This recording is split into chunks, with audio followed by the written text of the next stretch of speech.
All right, folks, when we come back, we're going to bring in our legal think tank.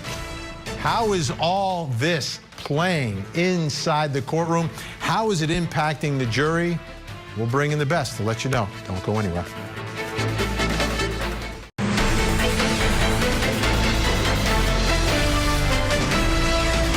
I'm Vinnie Politan. Great to have you with us tonight here on Closing Arguments. So, they've got some time now. Time to prepare for next week as Johnny Depp versus Amber Heard resumes. Amber Heard's still on the witness stand. But let's take a moment here to think about what we have experienced so far in this case, in this trial. And what we've seen and heard are two completely different versions of what's happening inside this relationship. And the jury has to figure it out. It's a defamation case, but it's really a domestic violence case wrapped in defamation, right? It's being served to this jury through a defamation allegations from both sides, but it's really domestic violence allegations from both sides. Johnny Depp describing for this jury incidents where he has been physically abused by Amber Heard. And Amber Heard doing the same exact thing, telling this jury that she is a victim of Johnny Depp's physical abuse. It's tough to figure out, right? Because if you have two stories that are so different, two stories of two takes on a relationship that are completely different. On the one hand, Johnny Depp saying, listen, I never struck a woman in my life. Why would I start in my 50s? Why in my 50s would I begin doing this? And Amber Heard talking about two different Johnny Depps. One who just, in that warm bubble, who just made her life so great and was like this amazing soulmate. And then the other Johnny, the monster, who would come out and abuse her, not only when she was alone, but in front of people as well. So let's do this right now. Let's take a look at these allegations of physical abuse by Johnny and by Amber. Let's watch. About 6 years ago, Ms. Heard brought these disturbing criminal acts against me that were not based in any species of truth. I felt this pressure. He owned my pubic bone, and he thought he was punching me. I just remember being really still, not wanting to move. I remember looking around the room because I didn't know if it was broken. I didn't know if the bottle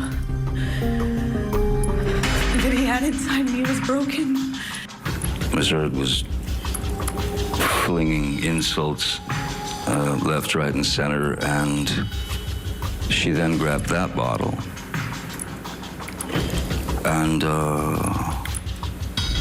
threw that at me. Her first bottle went, then got the other bottle, shot, takes the second bottle, which is the larger one.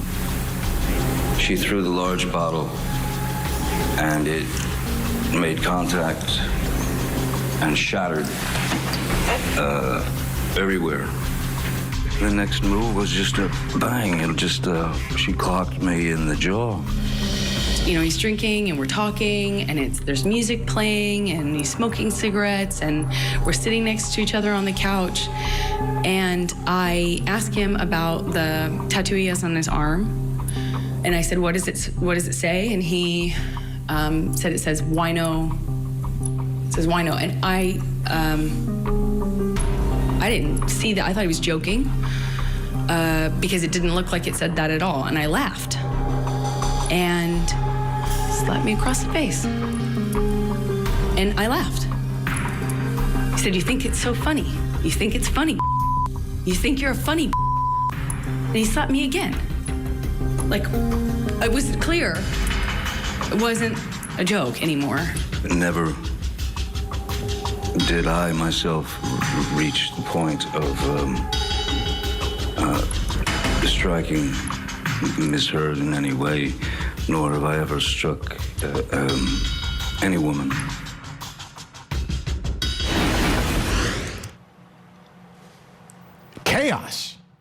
Chaos in this relationship. Absolute chaos. I get it. They're wrong for each other. But right now, a jury's got to figure out, well, who's the abuser and who's the abused, and what exactly is going on here? Because somebody's lying on the witness stand, and maybe somebody lied outside of court as well. Unbelievable. Let's bring in our think tank tonight. Joining us tonight in Englewood Cliffs, New Jersey, criminal defense attorney, former prosecutor Al Wunsch III. In Stamford, Connecticut, criminal defense attorney Darnell Crosland. And in Philadelphia, Pennsylvania, family law attorney Jennifer Brandt. Great to see everyone tonight. What happens here? And I'm going to start with Jennifer Brandt tonight. Jennifer Brandt, what if they believe both? This jury says, you know what? I believe what Johnny's saying about the physical violence. I believe what she's saying about the physical violence, about being victims. If they believe that both of them are just knocking each other around, what does that mean? Well, Vinnie, I think that is the most likely outcome here after we've heard all of this, because it's so confusing, like you said. And who do you believe? I mean, maybe the truth is somewhere in the middle, as usually is in these cases. So it's hard to say that either one is going to come out a clear winner. And I think that's what happens. Both lose their cases if the jury believes both of them, because no one will be able to prove that the other defamed, that either defamed the other. So I think that they're both going to lose this case. But I think more importantly, we have to see what happens to their reputations afterwards. I mean, clearly, Johnny Depp is becoming more popular than ever. He's probably has more fans now than even before. He's had a revival in his career. People are pulling for him. They're on social media. And Amber Heard, for whatever credibility she had before and respect, I think it's going down in the court of public opinion. I don't think people are feeling very strongly about her. So I think ultimately it may have an effect on each one of them, and probably more positive on Johnny than on Amber. But for the case itself, I don't think either one of them is going to walk away with any kind of money in this case. All right, that was my first scenario. Darnell Crosland, my second scenario. Let's say, for instance, crazy, that the 7 people in the jury box agree with the 9.9 billion views of Justice for Johnny that we've seen on TikTok. 9.9 billion, okay? What if they believe him and do not believe her? Can he win the case? Absolutely. It's an absolute win. If you get 9 billion views to translate to 100% of this jury, Johnny's claiming that Amber defamed him. Johnny's claiming that the story that she wrote was about him and it was all false. So if the jury believes that, Johnny wins 100%. But as we've been saying here, even if the jury doesn't believe them and it's a split verdict, Johnny still wins because he got his reputation back. He got the world to understand that he's not the bad guy that Amber painted him out. So this is a win-win for Johnny all day. Al Wunsch, let me give you scenario 3. Wait. Before you start arguing with Darnell, I've got another question for you, okay? I'm sorry. I've just You're jumping ahead. Because I want to lay out these 3, because there's 3 different scenarios when it comes to figuring out who's telling the truth here. What if they don't believe Johnny and his allegations that he is getting physically abused, but believe Amber that she's getting physically abused? What happens then? Well, if then she wins. I mean, wait. There's cross claims here, okay? So when you say she wins, what do you mean? Do you mean she'll win the cross claim that his attack on her was bogus, and that his attorney, who went out and saying that she was a sham and a fraud and everything else along those lines, was proven to be incorrect, and that the judge in England was correct when there was demonstration of physical abuse by Johnny Depp upon Amber Heard. And, you know, I mean, I don't think anyone wins in this trial regardless. I think that this entire thing has destroyed both of their careers. And you know, so be it. It's been great for us. It's been great for Court TV. That's the most important thing. But for them, this is an absolute travesty and a nightmare and a mockery of a sham. There's no other way to describe it. It is so disheartening to watch this. I mean, I came up with 13 points that I've seen with this trial, okay, that from the beginning. And I would put it this way. 1, wind passing. 2, gummies. 3, wrong concealer. 4, jar of dirt. 5, jar of Coke. 6, difference between a punch and a hit. 7, Coke makes you calm, which is unbelievable. 8, poop, there it is. 9, Adderall, cocaine, and lewds, oh my. 10, tearless sobs. 11, congruous hand gestures. 12, bottles everywhere, and not the kind you drink. And then the final, MDMA. That's it. Those 13 points is what I've learned from this trial. And it all points to 2 idiots fighting against each other. A push that neither one wins. You know, this is, and here's where I want to figure out how this jury goes. There's only 7 members of this jury. The response of why is the response of the public so overwhelming on the one hand, and on the other hand, everyone is saying Johnny Depp, well, not everyone, but a lot of people saying Johnny Depp's not going to win. Like Al, you're saying he's not going to win, right? Right. Jennifer Brandt, you said he's not going to win. Like, how do you, and let's go to Jennifer first, because Al took like 6 minutes on the last answer. And I don't have 13 points, so I don't know what to do now. No, they're all good points. They're well taken. But Jennifer, it's so overwhelming, the public response, that do you think it does not translate to the jurors who are watching this? No, I don't think it translates to the jurors. I think the jurors are going to take their job seriously. I think they're going to follow the law, the judge's instructions. I think they're going to do the right thing. And I think the reason that we're saying that it's not going to be a court win for Johnny, maybe a public opinion win for Johnny, but not a court win, is because if you believe that he did hit her or attack her in any way, then he really can't win a defamation trial. So I think that there's enough going on here between these two who were a toxic mix, who should have never gotten together, that I think the jury can be convinced that maybe he did lay a hand on her. Maybe he did. Maybe not to the extent that she's describing, but they were definitely at each other. So I think that's where his case falls apart. Go ahead, Darnell. I thought about this case long and hard, and let's just take our time for a little bit. The idea here was that when Amber wrote that article, she was trying to be the face of women who are suffering from domestic violence. And I liken this whole situation to the civil rights movement.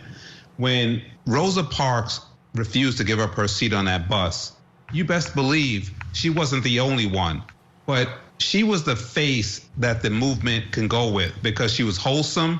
She was a secretary for the NAACP. She was a church-going woman. She was the person that Martin Luther King and everyone said, we will go with her. What I've learned from this trial is that while Amber tried to be the Rosa Parks for domestic violence, now that we've seen how ugly her life is, she's not the face. She's no Rosa Parks for domestic violence.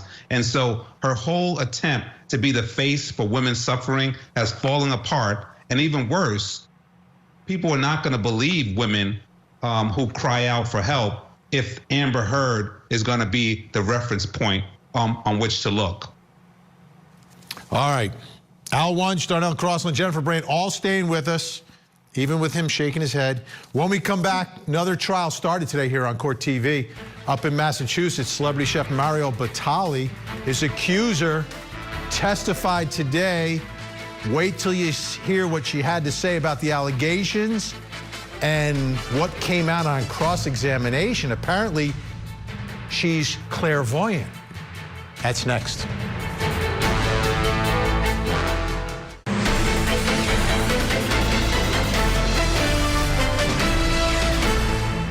There was touching of my breasts, touching of my rear end, touching of my sensitive feminine areas, in between my legs, touching all over my face, his lips on the side of my face, his tongue in my ear. That was Mario Batali, celebrity chef, listening to the woman accusing him of indecent assault and battery. It's some nasty stuff. I mean, it's happening in front of everyone, right? I mean, she's in a restaurant wanting to take a selfie with him. I want you to hear more of her testimony because this trial is going to move very, very, very quickly. Not a ton of witnesses, but this is the most important one, the accuser. Let's listen. So I'm standing, and Mario Batali is sitting on his seat at the bar. I'm on the right side, and well, he's to my left, and he's seated. Okay, so would it be fair to say that you are standing next to him taking those pictures while he's sitting down? Yes. On the bar stool? Yes. Okay. And what hand were you taking those selfies with? I was taking them with my right hand. Okay, and Mr. Batali's on your left side? Yes. Okay, and in many of those photographs, you can see Mr. Batali's left hand pulling your face. Can you tell us what his right hand was doing? Yep, so his right hand is all over my breast, all over my rear end, in between my legs, grabbing me in a way that I've never been touched before like that, like squeezing in between my legs, squeezing my vagina to pull me closer to him, like as if that's a normal way to grab someone, just between the legs to pull them towards you. Let's bring back in our think tank, Al Wunsch, Darnell, Crosland, Jennifer Brandt with us. Darnell, your thoughts? I mean, we saw with the Cuba Gooding Jr. case, which there was actual security video of, he ended up pleading guilty. Things like this can happen in a restaurant, in public, in front of people. What are your thoughts about the accuser's testimony? I'm not following it at all. One thing that is very important when you have these criminal trials is whether the testimony and the demonstration can match. So sometimes we get in the middle of the well in court and try to reenact. And when I'm hearing her saying that he grabbed her by her crotch to pull her closer, I mean, you can grab somebody by the lapels or by the arm, but I don't see someone in that public space grabbing them by their crotch and pulling them closer. It's just not falling apart. I mean, the whole thing is falling apart. So it makes no sense to me. Al Wunsch, I want you to take a listen to a piece of the cross-examination here because a little fact came out that, okay, let's just listen to it first, and then we'll try to figure out what it means here. And then you show up to jury duty, and there's a question that's asked, if you've been a victim of a crime, you didn't check that box. Because at that point I did not check that box. Okay, that's exhibit, it's in evidence, identified as 41, right? Page 41. Let's see, exhibit number, I'm sorry. It's exhibit 11. But instead, you wrote, your father was a witness to murder. That's right. And then you wrote, is there anything else in your background, experience, employment, training, education that might affect your ability to be an impartial juror? You said yes, and you wrote clairvoyancy, right? That's right. Are you clairvoyant? To a certain extent, yes. Al Wunsch, the accuser, testifying under oath. To a certain extent, she's clairvoyant. Yes, and Vin, I'm rubbing my magic space artifact because I too am clairvoyant, and I see a not guilty finding for Mario Batali in this matter.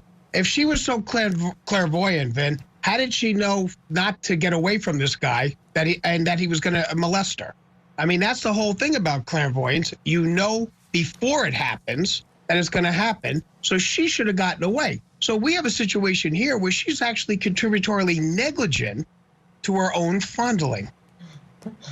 There was another piece. Go ahead, Darnell. Go ahead. I was saying her clairvoyance was leading her straight to the bank. She saw a big paycheck at the end of the day. That's right. That's not clairvoyance. That's greed and avarice, which you know I have to be dead set against. Let's take a listen to more of the cross-examination here, Jennifer, because again, another little fact here that I think the defense will make a big deal about, but I'm not sure if it is. You testified in your deposition that it made you sick to see a jar of pasta with his face on it, right? That's kind of repulsive, yes. And it made you sick to walk into Italy. It would have made you sick to walk in there at all and see his face on a pasta jar, right? Yeah, I mean, I was very disgusted with Batali, yeah. Knowing... You were disgusted, embarrassed, humiliated, right? That's right. It would be triggering for you to go into Italy. It would be, you'd have intrusive memories. Yeah. Right?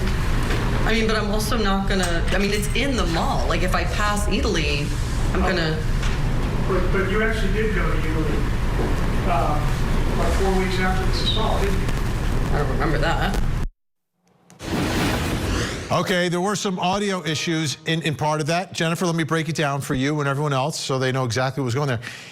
The cross-examination said that she said, the accuser said it made her sick to see Mario Batali's face on a pasta jar. I think he meant pasta sauce. Pasta doesn't come in a jar, comes in a box. But seeing his face on the pasta jar made her sick. Then he said, but then 4 weeks later you went to Italy. Now, not the country, but there's a restaurant chain, very famous, called Italy. Mario, his face is all over the place because he used to own it before all his legal troubles.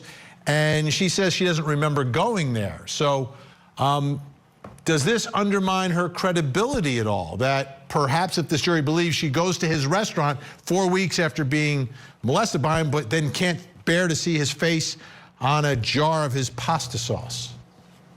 Absolutely. This and everything else we've heard thus far undermines her credibility. I mean, I think this woman's problem is she's apparently sent a lot of text messages about collecting money from him, about going to Italy, and saying it was expensive or something along those lines. I mean, she has the problem that you always tell clients, watch what you put in writing. Don't go out there and start texting things because they can come back and bite you in court if you're trying to pursue a court case. And I think that's going to be her problem.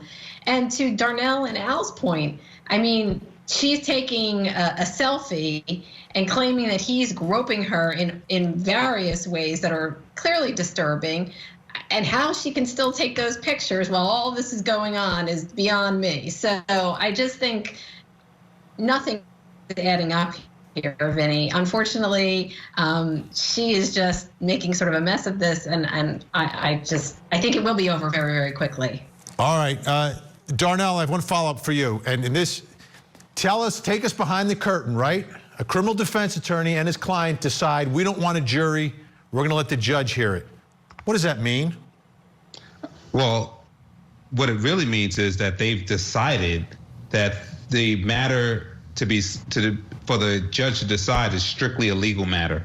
And so we always say if you have a heavily factually sensitive case, you take it to a jury because the juries can decipher that. But if it's strictly a legal matter, something by the statute, you want to say, well, this is something a judge could handle, you go to a judge. This is a bad decision. I would never take something like this to a judge because even if the judge wants to look at the law but feel sorry for this individual, you have one person to sway. I'd rather have it before a jury of several, 6 to 8 people to sway. And what I say also her big problem is that you can't have selective memory. So she appears to remember a lot of things good, and then sometimes she doesn't remember even going to a restaurant. So I think that's going to be her problem from a factual standpoint as well. Al Wunsch, we only have 15 seconds. Okay. You decide to put this in front of a judge instead of a jury. Does that tell you anything? It tells me that I'm afraid that a jury's going to take a look at this as a celebrity individual and use it against him, and a judge won't do that. So that's the only thing I say. I had an MMA fighter, and I had it in front of a judge on a case because I thought the jury would just take a look at him and just say, forget it, he must have beat the crap out of the guy. Gotcha. All right. When we come back, we're going to take you on the docket. Another big trial that we are tracking that is coming up this summer out of Las Vegas. Former Playboy model accused of murdering a doctor from California. Wow. Kelsi Turner getting ready to go to trial.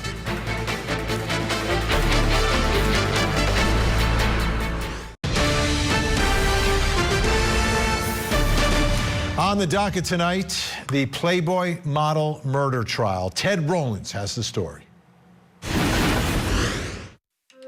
Renowned psychiatrist Dr. Thomas Burchard had been missing for 3 days when his body was found in the trunk of an abandoned BMW in the desert outside of Las Vegas. Judy Earp, his girlfriend of 17 years, was back at their home in California and sensed the doctor was in trouble. I told him repeatedly that these are not, the kind of people you want to be associating with. Judy was worried about this woman, 25-year-old Playboy and Maxim model Kelsi Turner. Judy says Kelsi was extorting money from Dr. Burchard. About $300,000 that I know about, and possibly more. Burchard had a history of helping others and engaging with young, attractive girls he met online, like Kelsi. That's according to his friend, who did not want to be identified when he was interviewed by KSBW. These women were just like an escape for him to have somewhere to go. He told me he met Kelsi on the website and met up with her, and they talked, and they went and had dinner a few times. Dr. Burchard's friend says the psychiatrist started spending time and money on Kelsi, even renting this condo in Salinas, California for Kelsi and her mother to live along with Kelsi's child. Even after Dr. Burchard stopped paying the rent and Kelsi moved to Vegas, the two did keep in contact. And shortly before the murder, Kelsi reached out to the doctor, according to his friend. He says, seems that Kelsi's having some trouble with her boyfriend out there in Vegas. He's hitting her, he's abusing her, and she has no money, nowhere to go. And I feel partly responsible for this. Court documents show that Kelsi Turner was, in fact, reported as the victim in a domestic violence case less than a month before the doctor's murder. Dr. Burchard went to Vegas to see Kelsi, calling his girlfriend Judy only after he had arrived, saying he was spending the weekend and would be back on Monday.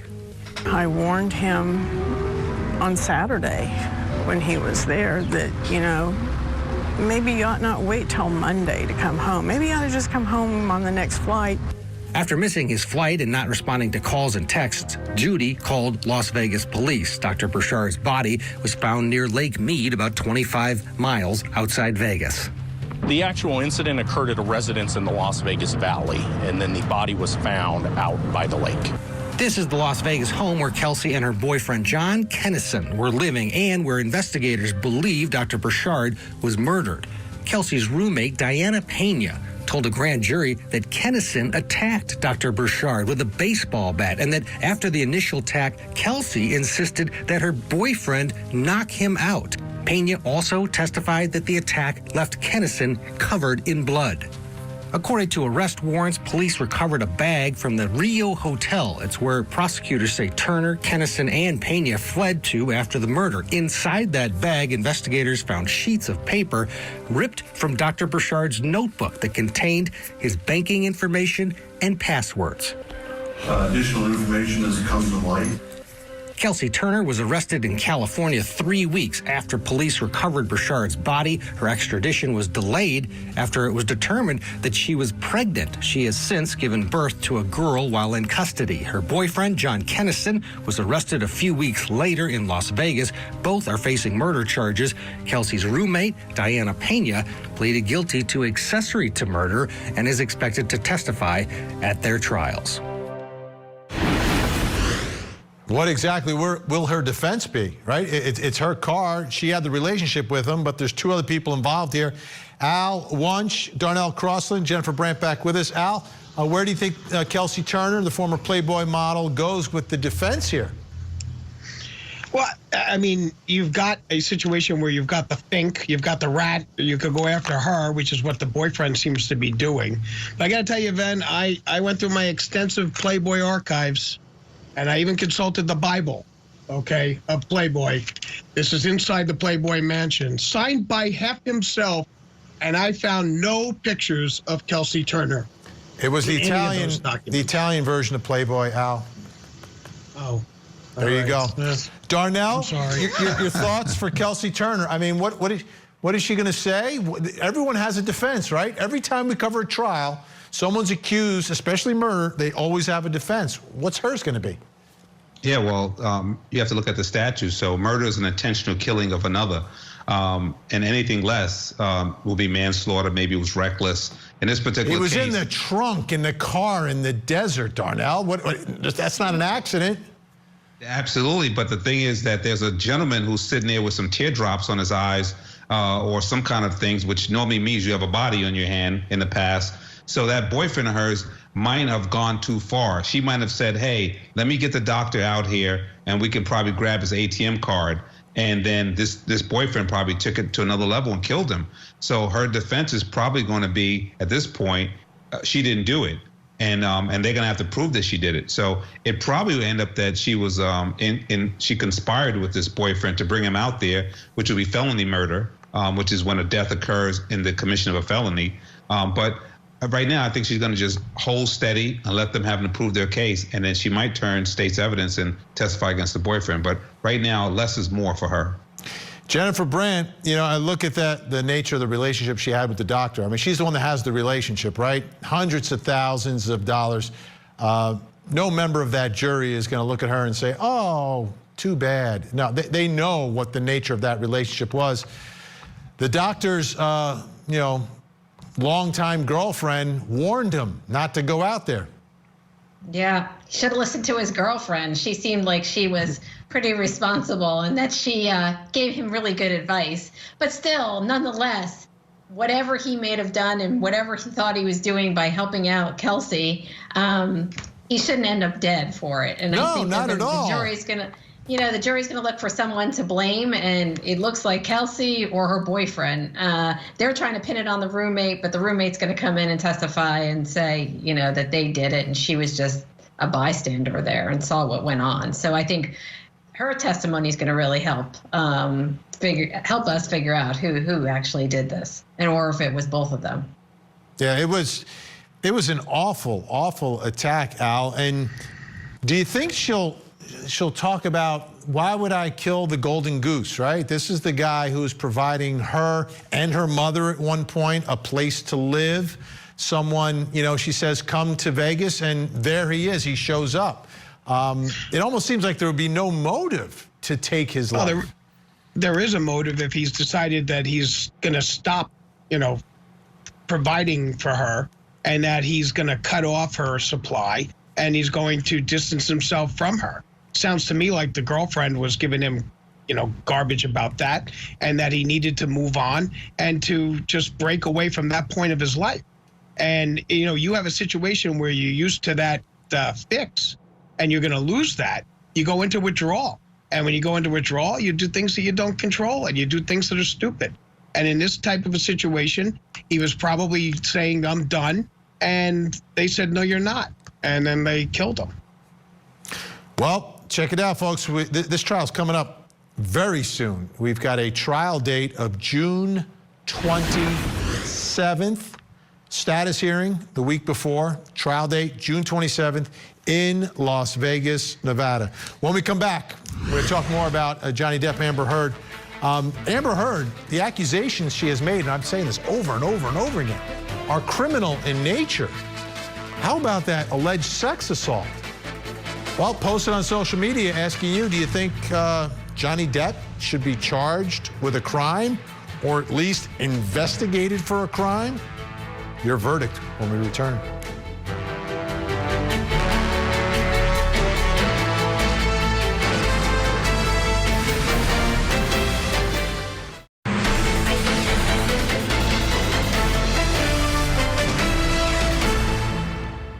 The next thing I remember, I always bent over backwards on the bar, meaning my chest was up. I was staring at the blue lights, and my chest was on this My back was on the countertops. And I thought he was punching me. I felt this pressure. He on my pubic bone, and he thought he was punching me. And I remember that he's just not wanting to move because I didn't know if it was broken. I didn't know if the bottle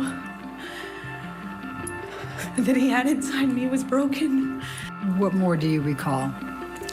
Sorry, it took me a minute to respond because